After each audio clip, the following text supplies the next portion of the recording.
So அடுத்தபடியாக நம்ம பார்க்கறது ஹரப்பா நாகரிகத்தின் தனித்தன்மை. ஹரப்பா நாகரிகத்துடைய தனித்தன்மையை பற்றி பார்க்க போகிறோம். ஸோ ஹரப்பா நாகரிகத்தின் தனித்தன்மை. சிந்துவெளி நாகரிகத்தின் சிறப்பம்சமே திட்டமிட்ட நகர அமைப்பு தான் அப்படின்றாங்க. என்னது? திட்டமிட்ட நகர அமைப்பு அப்படின்றாங்க. திட்டமிட்ட நகர அமைப்புன்றாங்க. சிந்துவெளி நாகரிகத்தின் சிறப்பம்சமே திட்டமிட்ட நகர அமைப்பு ஆகும். நகரம் திட்டமிட்ட 2 பகுதிகளாக பிரிக்கப்பட்டது. எத்தனை பகுதிகளை? 2 பகுதிகளாக பிரிச்சிருக்காங்க. ஹரப்பா நகரின் திட்டமிட்ட 2 பகுதிகள். ஒன்று மேல் நகர அமைப்பு, இன்னொன்று கீழ் நகர அமைப்புன்றாங்க. மேல் நகர அமைப்பு, இன்னொன்று கீழ் நகர அமைப்பு.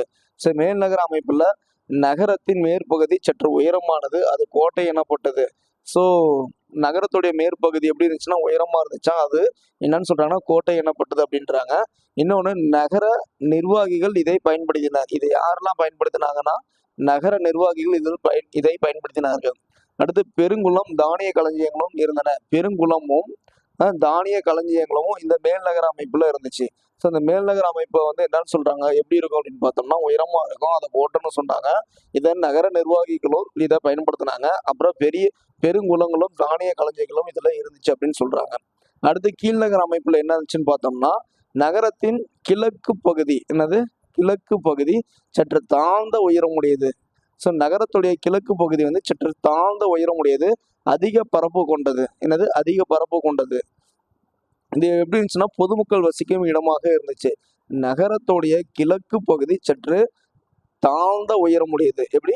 சற்று தாழ்ந்த உயரமுடையது, அதிக பரப்பு கொண்டது, இதுல மக்கள் வாழும் இடமாக இருந்துச்சு அப்படின்றத சொல்றாங்க. மெஹர்கர் சிந்துவெளி நாகரிகத்தின் முன்னோடி அப்படின்றாங்க. மெஹர்கர் சிந்துவெளி நாகரிகத்திற்கு முன்னோடி. மெஹர்கர் புதிய கற்கால மக்கள் வாழ்ந்த ஒரு இடமாகும். இது பாகிஸ்தான் நாட்டில் பலுசிஸ்தான் அப்படின்ற மாநிலத்தில் போலான் என்ற ஆற்று பள்ளத்தாக்கில் அமைந்துள்ளது. போலான் ஆற்று பள்ளத்தாக்கில் அமைந்துள்ளது. மெஹர்கர் எங்க இருக்கு அப்படின்னு பார்த்தோம்னா புதிய கற்கால மக்கள் வாழ்ந்த ஒரு இடமாகும். மெஹர்கர் அப்படின்றது என்னன்னு பார்த்தோம்னா புதிய கற்கால மக்கள் வாழ்ந்த ஓர் இடமாகும். இது எங்க இருக்குன்னு பார்த்தோம்னா பாகிஸ்தான் நாட்டில் பலுசிஸ்தான் மாநிலத்தில் போலான் ஆற்று பள்ளத்தாக்கில் அமைந்துள்ளது. போலான் பள்ளத்தாக்குல அமைந்துள்ளது. இது தொடக்க கால மனிதர்கள் வாழ்ந்ததாக கண்டறியப்பட்ட இடங்களுள் ஒன்று. இது தொடக்க கால மனிதர்கள் வாழ்ந்ததாக கண்டறியப்பட்ட இடங்களுள் ஒன்று. மக்கள் வேளாண்மையிலும் கால்நடை வளர்ப்பிலும் ஈடுபட்டதற்கு சான்று இங்கு கிடைத்துள்ளது.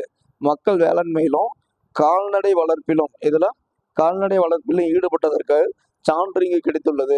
கிமு, அதாவது கிறிஸ்துவ பிறப்பிற்கு முன்பு, பொது ஆண்டிற்கு முன்பு 7000 ஒட்டிய காலத்திலே மெஹர்கர்களில் நாகரிகத்துக்கு முந்தைய வாழ்க்கை நிலவியதற்கான தொல்லியல் சான்றுகள் கண்டுபிடிக்கப்பட்டன. அதாவது நாகரிகத்திற்கு முந்தைய வாழ்க்கை, ஹரப்பா நாகரிகத்துக்கு முந்தைய வாழ்க்கை நிலவியதற்கான தொல்லியல் சான்றுகள் கண்டுபிடிக்கப்பட்டுள்ளன அப்படின்றத இதில் சொல்றாங்க.